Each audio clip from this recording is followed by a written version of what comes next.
All right, here we go. Brand new Flyers Daily for the 20th of March, 2024. Flyers Daily, as always, presented by Ticketmaster. Make more memories live. Wow. What a game that was against the Toronto Maple Leafs. High drama indeed at Wells Fargo Center as the Flyers hang on in a thriller to beat the Maple Leafs by a final score of 4-3. And they've got their first points of this 7-game gauntlet. It comes in the third game. And what an enormous 2 points they are. Just absolutely huge. On a day and on a night where there was a lot of noise, obviously, around the team with the healthy scratching of their captain 34 days after he was named the captain, Sean Couturier. He was not in the lineup.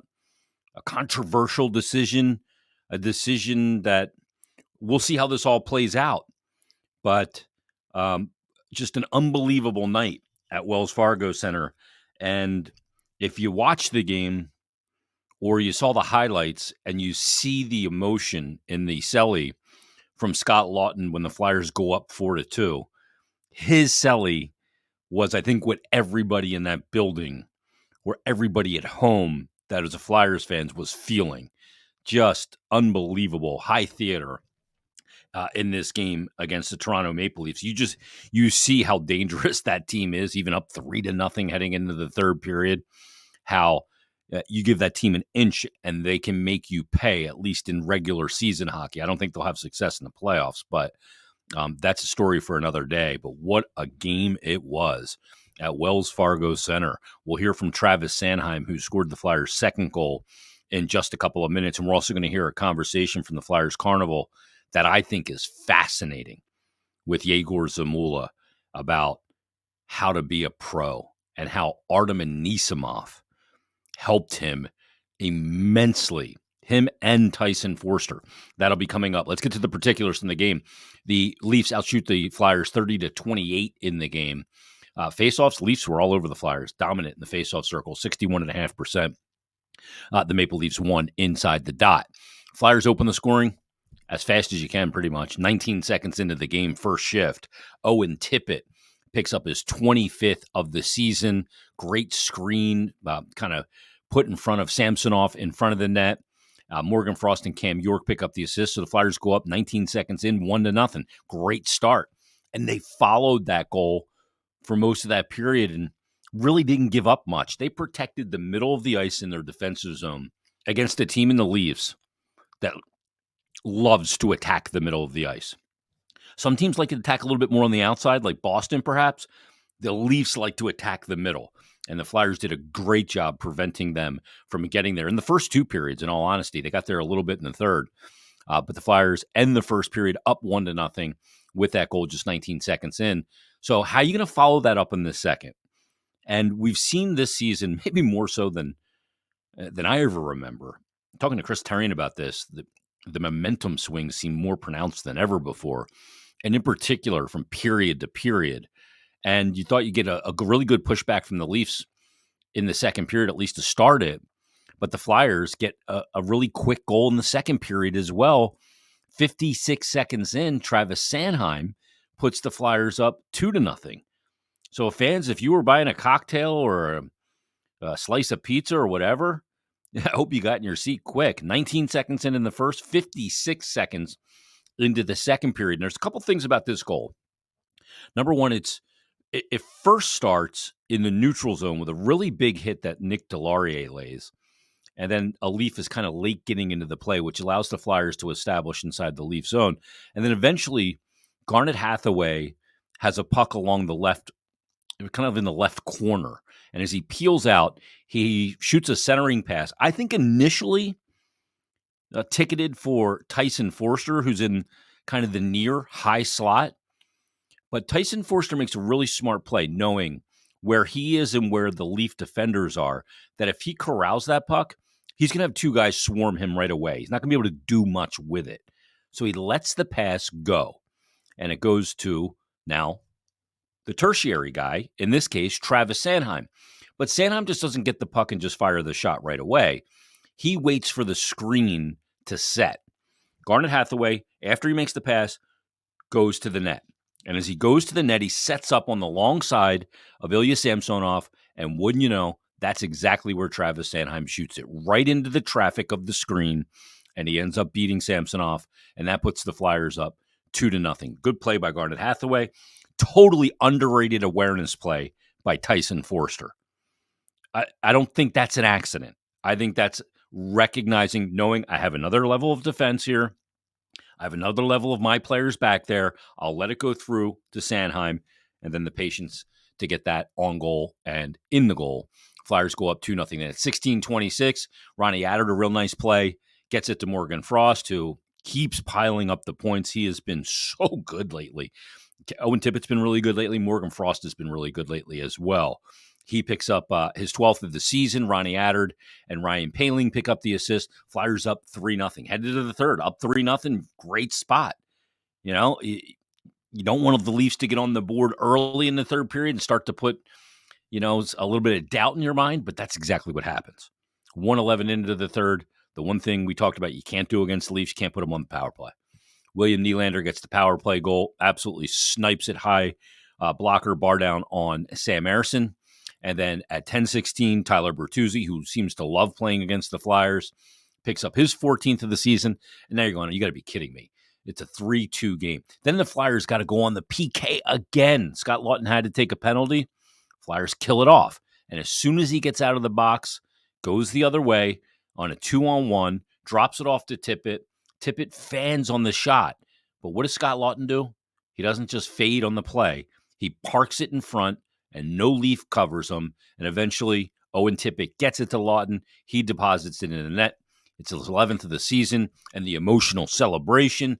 Flyers are up 4-2 again with 7 minutes to go in the third. 17:50 with the goalie pulled. John Tavares puts it in and makes it a 4-3 game. And now you're going, oh my goodness, 2 minutes and 10 seconds left. They're going to get Samsonov out again. Flyers got to win this game. They got to get 2 points. You don't want to go to overtime. They're able to hang on, and they come away with just an enormous, absolutely enormous 2 points in the standings. And frankly, a well-earned 4-3 win. Yeah, the Leafs hit 4 posts in the game. Flyers hit 2, I believe, as well. But Sam Ersson bounced back well. Tippett, Frost, Cam York, again, I thought was excellent in the game. I thought Travis Sanheim was excellent in the game. And by the way, real quick, full marks to Ronnie Attard and Adam Ginning. They managed this game very well. And the Leafs are not a great team for 2 young defensemen to be paired together because they can throw out a line with Matthews on it. And if it's not Matthews, how about we throw out a line with Nylander on it? Or how about if it's not Nylander or Matthews, let's throw out a line with Tavares on it. So I thought that they managed their game really well. Ginning was, again, very impressive. Attard as well. I thought that they had real nice performances for the Philadelphia Flyers in goal on the blue line. So you get good goaltending. You get good defensive play, much better structure for the most part, timely scoring, and it results in a win for the Flyers. And that's obviously a great thing. And Morgan Frost continues another 2-point game for him. So really important game that they can now take and head into Carolina. And as I get this tweet, I look at my Twitter when I got home from the game. I see this tweet come in from John Garber. And it's again, at Jason Myrtetus. The revenge train has just left the Leafs on to the Rangers. Every time the Flyers, since I brought up the revenge tour earlier in the season, John tweets me, every time the Flyers accomplish another win in revenge. We'll see if they can get a win in revenge against Carolina. The Flyers did win in Carolina earlier this year. But he said, on to the Rangers, way to go, Flyers. He said, I'm on a cruise right now and could not watch the game. 25th wedding anniversary, # Let's Go Flyers. Congrats to you too, John, on 25 years of wedded bliss. Let's get to our post-game conversation with one of the goal scorers and played a lot of minutes. He and Cam York are going to shoulder a lot of the load defensively. And they did in this game as well. Here's my conversation with Flyers D, Travis Sanheim. We're with Travis Sanheim post-game. You just said it to me before we started taping. What a win. I second that. What a win. Just the emotion that came with that one as well. You got a grin on your face. Yeah, obviously a big game. We know where we're at right now, and tough opponent. They didn't go down without a fight. Obviously a lot of skill over there, but you stay with your game, find a way to pick up a win. To grind one out like that this time of year, like this, that's fun, right? Yeah. This is where we want to be. If you would have said at the start of the year, we probably wouldn't have believed you. So we're just taking it day by day, grinding it out. Really proud of the guys tonight. Sandy, your goal in the second period comes early in the period. First of all, really good pass, but your patience on it to wait for the screen to develop and then shoot to the screen. What'd you see on the play? Yeah, just an opportunity for me to jump in. Obviously, comes to me and just try to get my head up and pick a spot. I thought we did a great job early in both the first and second periods. Obviously, getting goals right away helps and a lot of energy. And like I said, just a big win tonight. To beat that team, you're dealing with a lot of high-powered weapons. Obviously, on the other side, you got to be really diligent and detailed. Was that a message coming into the game tonight? And to not have one of those stretches that really hurt you guys? Yeah, exactly. We knew who we were up against. We knew who we had to shut down, and for the most part, we did a great job. Well, good luck coming up on Thursday. Thanks for doing this. Great goal and great win tonight. Yeah, thank you. All right, there he is. Flyers defenseman Travis Sanheim on the goal, the win, and what those 2 points mean to this Flyers team. Huge 2 points for the orange and black. Flyers will be back in action coming up in Carolina on Thursday. Carolina got a win last night as well, and that's a good thing for the Flyers because they beat the Islanders. So all good news for the Philadelphia Flyers based on the action last night and the Metropolitan Division standings. But right now, let's get to another conversation from the Carnival. I had a chance to sit down with Egor Zamula, and he talked about learning what it's like to be a professional in the NHL, how to shake off a bad shift, a bad period, or a bad game, and who helped him do it. Here's my conversation with Flyers D, Egor Zamula. We're at the Flyers Carnival with Flyers defenseman Egor Zamula. D, how you doing? Enjoying the day? Yeah, it's great. I think it's fun for players and fans and for kids as well. It's great to integrate with the fans. Yeah. You see them in the stands, but to kind of rub elbows today. Did you play some cornhole or anything like that today? Yeah, we play like shooting drills and we have little talk with the fans. It's always very good because this is these fans for us extra 6 player on ice, so we respect them and these fans respect us too. You seem like you're getting more and more just comfortable. The game is slowing down for you. Do you feel that way? Yeah, I mean, I have a more and more ice time and experience too. So I learning all year long what my coaches say to me, what my teammates try to help me every game, and I just try to learn because it's not a easy league to play, and especially when you have 82 games, you need to be ready to play every game and every shift. You need to be focused. So now I am understand pretty much everything about this league, how hard you need to work.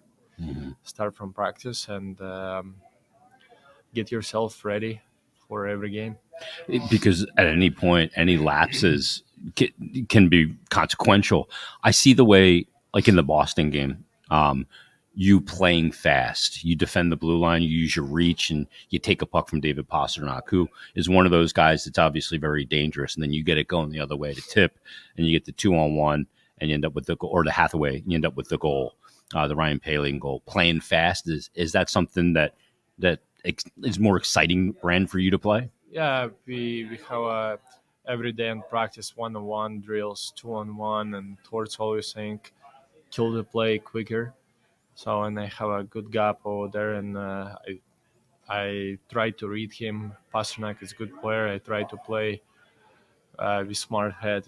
So, but I'm not think it's my best game last night, but this shift is pretty good. We score goal, and when you play against player like Pasternak, kill this play and we score, it give you extra confidence. Yeah. You're going to the next level. So I'm learning from that.